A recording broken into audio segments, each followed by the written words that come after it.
Bine v-am găsit, bine v-am regăsit, dragilor din Zodia Gemeni, oriunde v-ați afla.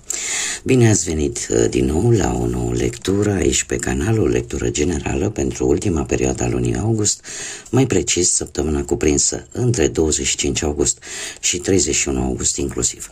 Așa că toți cei care aveți soarele, luna, Venus, ascendentul sau oricare alt aspect astral important pentru voi din harta voastră natală și care are legătură cu Zodia Gemeni, această lectură este de asemenea și pentru voi.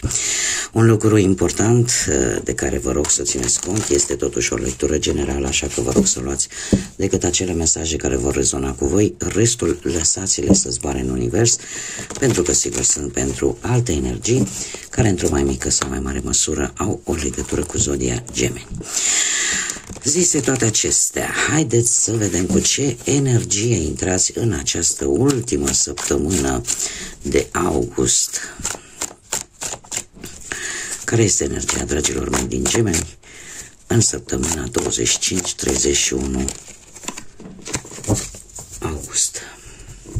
Și avem ciocănelul de judecătorie, avem numărul 4, cifra 4 și Zodia Săgetătorului. Dragilor, în această săptămână se pare că veți lua niște decizii foarte importante, decizii care merită atenția voastră.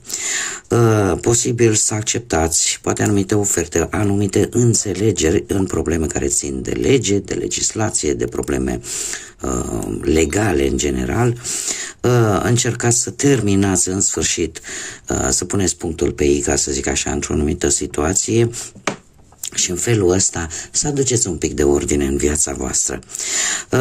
Situații foarte importante la care voi va trebui să luați decizii sau să faceți alegeri importante, o veți face prin asertivitate, prin acea modalitate corectă în primul și în primul rând, dar sub o formă în care, sub o formă mult mai echilibrată, mult mai organizată, tocmai pentru că e necesară un pic de ordine într-o anumită situație. De asemenea, această carte ne vorbește de răbdare, de planificare, de faptul că știți cumva că sunteți pe drumul corect, că sunteți pe drumul bun. Faptul că avem și Zodia Săgetătorului aici îmi vorbește de un entuziasm, de faptul că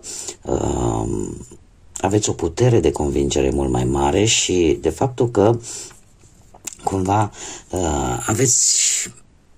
sunteți într-o stare în care, Dumnezeu, vreau să închei cu o anumită situație, cu o anumită relație, indiferent de ce aspect al vieții vorbim, fie el profesional, financiar sau chiar sentimental, tocmai pentru că vreți să începeți lucruri noi, vreți să începeți proiecte noi, vreți poate să o luați de la capăt într-o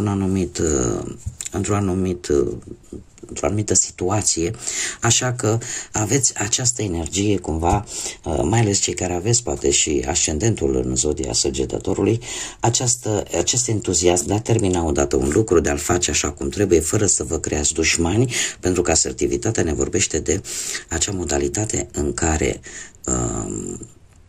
convingem sau ne spunem punctul de vedere fără a folosi violența nici verbală și nici fizică.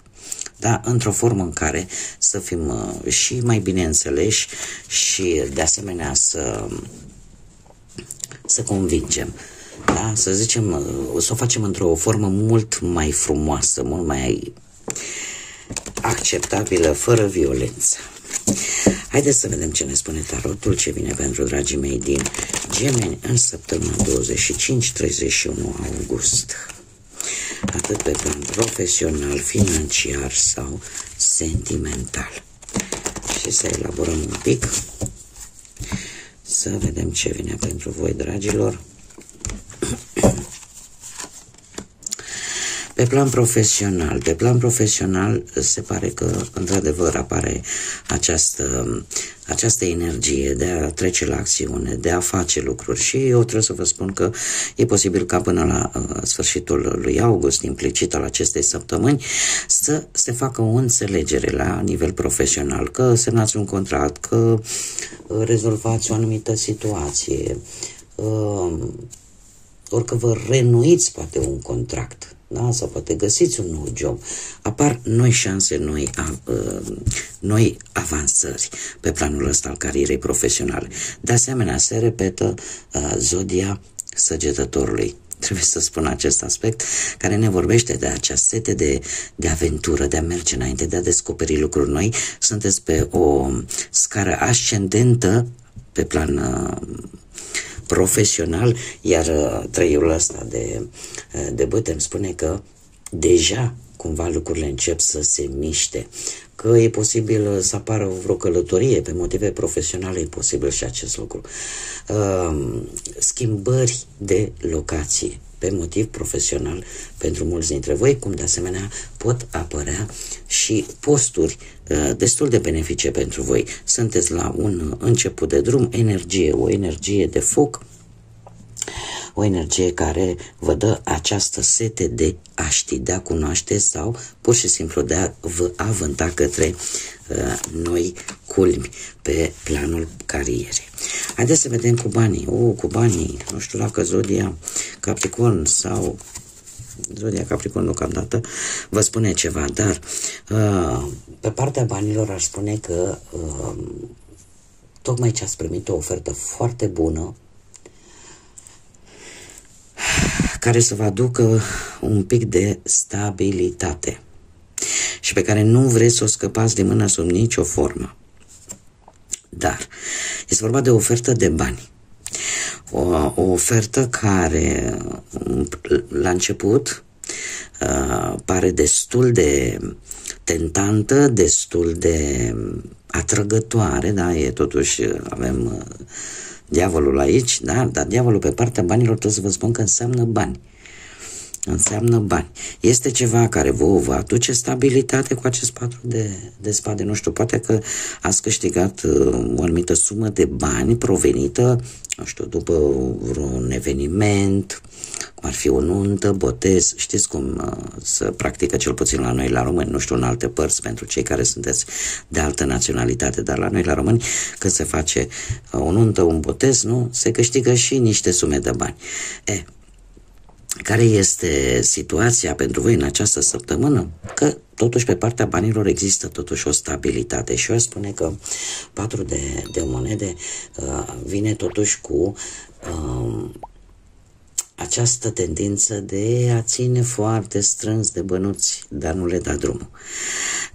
O altă situație către sfârșitul lunii și al acestei săptămâni avem cu spânzuratul, care ce ne spune? Vreți să economisiți pentru ceva care este prioritar pentru voi.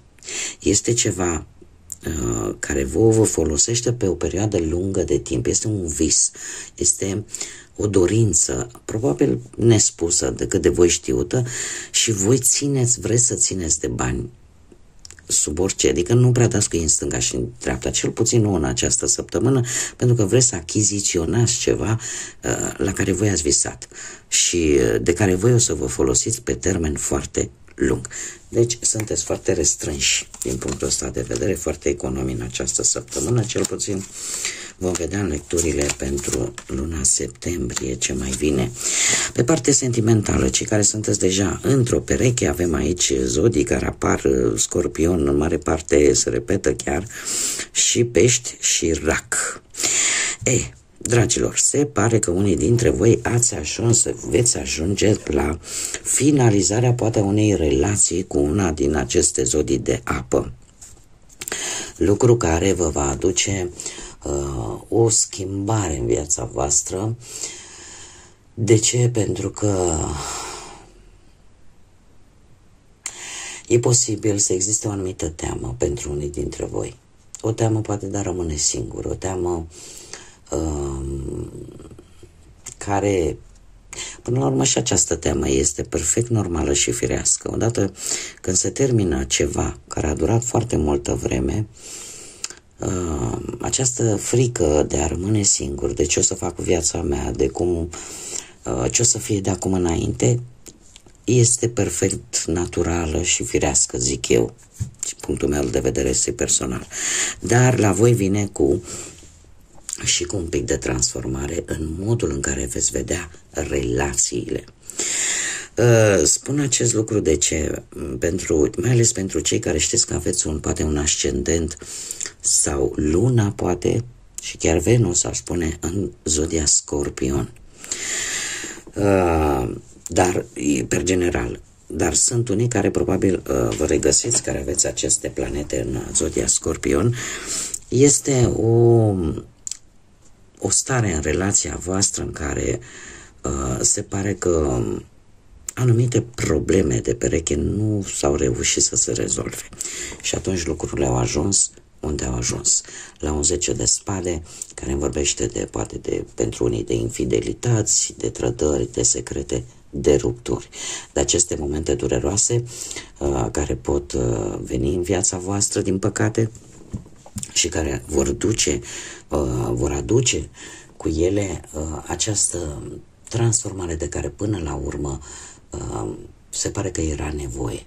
O schimbare de idei, o schimbare bruscă, care de asemenea, chiar dacă ele sunt un pic negative, ele vin ca să îmbunătățească ceva. Știu că sună un pic aiurea, dar o să vedeți că timpul îmi va da dreptate.